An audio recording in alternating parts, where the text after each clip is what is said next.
ito ay rated SPG, striktong patnubay at gabay ng magulang ang kailangan. Tatamaan na nga ng karma itong si Olga at David. Si Olga na kasi mismo ang gumawa ng dahilan para sa ikakapahamak nila. Nang dahil kasi sa paglaso ni Olga kay Don Julio ay dito na nagkaroon ng pagkakataon si Ramon para paimbestigahan si Olga sa lahat ng plano nito at ano ba ang pinagkakaabalahan nito. Dito na rin tatakutin ni Ramon ang tauhan ni Olga para ikanta si Olga.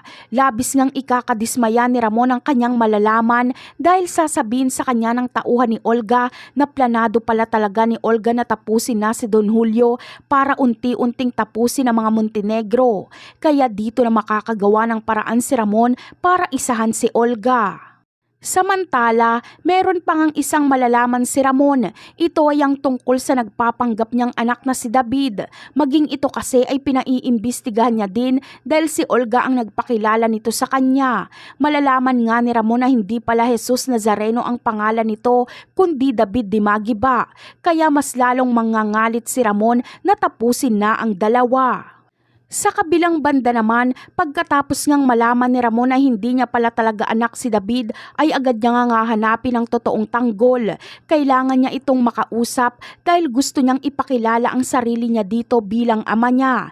Isa pa ay kailangan niya ding masabi dito na si Olga ang pumaslang kay Mokang at hindi siya para malinis din ang pangalan niya dito.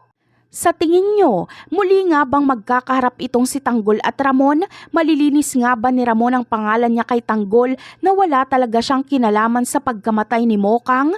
Dito na din ba malalaman ni Tanggol na ang nagpapanggap na Aling Beng ang siyang pumaslang pala sa pinakamamahal niya at Olga pala ang pangalan nito? Yan ang ating aabangan. Bye!